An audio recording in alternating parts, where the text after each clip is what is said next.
Do you reckon Kevin Bridges has officially dethroned Billy Connolly now? For a very simple reason. Let me say, because I know I'm not from Scotland, and I know right now half the Scottish public just went, "What the fuck did you just say?" However, Kevin Bridges is the first comedian whose special is getting aired in cinemas. He's getting people to spend money to go out with other people and watch him on the screen. Not even live. Not at home on Netflix, in a fucking cinema. Right. So, I'm not saying he's beating Connolly, but like if you're looking strictly at numbers, that is a massive achievement. So I'm going to fucking name drop a wee bit here, right? Because I can, right?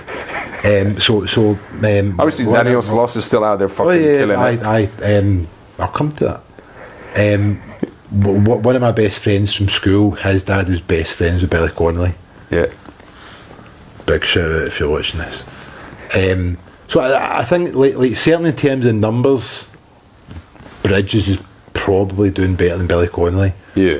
But if Billy Connolly had released one of his specials in the cinemas, 70s, 80s, 90s, I think he would have had the same number as Bridges, if not more.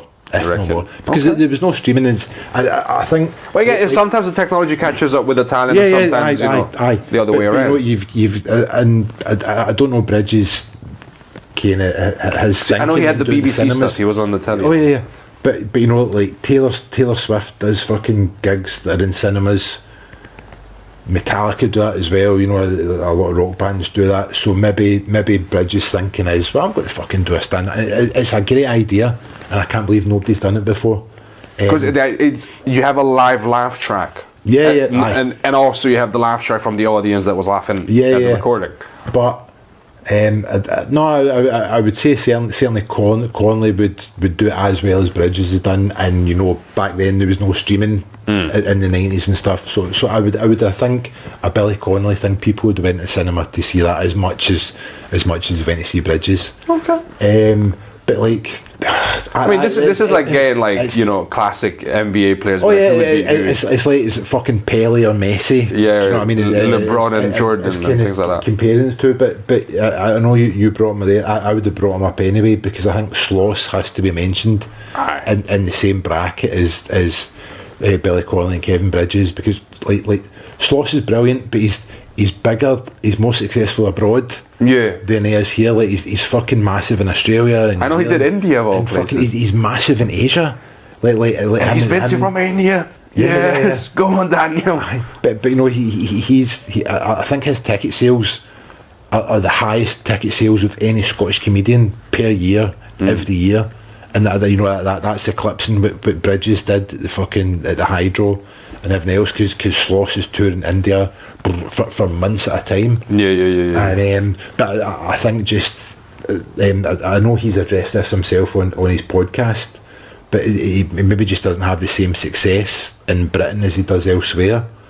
For I don't know what reason, because he's fucking brilliant. He's it's interesting, like the different styles of humour that can be of like I do believe comedy is universal, but sometimes some countries might, like as a general, they might prefer in the culture a certain style more than another. I mean, I think Sloss's humour's quite dark compared to certainly Billy Connolly's and probably Kevin Bridges as well. But he's fucking sharp, by the way, and he's a really nice guy as well. I've only met him like a couple of times, but he's fucking dynamite. His podcast's good as well. Maybe that's why he's successful abroad, because his podcast's accessible. Like Billy Connolly doesn't do a podcast. Well, understandably, it wasn't a thing. To my knowledge, Bridges doesn't either. But no, there's like. Again, these are all the greats. We're not like being like, no, of course, we're not shitting on anyone here. No. I would quite fucking happily trade places with any one of them.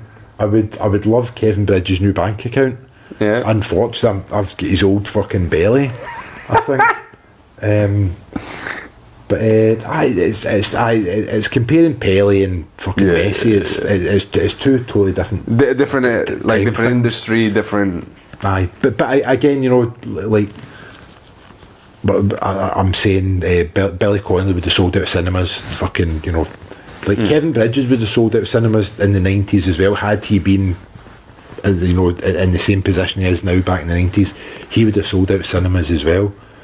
And then you've also got Frankie Boyle as well. He's constantly touring. He's selling big theatres. And didn't even mention Frankie. Yeah, it's fascinating how many comedians come out of Scotland, isn't it? Do you know what, it's and particularly Glasgow. I think, you know, it's the Glasgow sense of humour. Every comedian across Britain says Glasgow sense of humour's fucking. Yeah, everybody gets it. They're not afraid to laugh at themselves. They will laugh at you. Oh yeah. Aye. And it's just a very equal opportunity. Yeah, but it's also like going back to, you know, the music hall days. You know, in the 50s and 60s, like Glasgow was somewhere you wanted to do well, but it was very easy to like die on your arse as well, because it was a tough audience. Yeah, I can attest to that. Yeah, but I've done my fair share of dying, and I will continue. But I mean, maybe that's why Glaswegian comedians in particular are so successful, is because we do have tough audiences. Yeah, and it's for you and I, predominantly fucking gig in Glasgow, we're just used to it, you know, and we just deal with it. And it's like, well, if we can make a Glasgow audience laugh, you can go to fucking Edinburgh or Dundee or Perth or Stockton or Liverpool, and you'll do well. Might not kill it, but you beat the gong. Yeah, exactly, mate, exactly. But there's probably something that the Glasgow comedians are, you know, fucking like we're trained a wee bit harder, you know, like we'll go back to fighting again, like the gyms we train in are fucking harder gyms to train in. Yeah, like they'll punch us in the face, no question. Yeah, aye.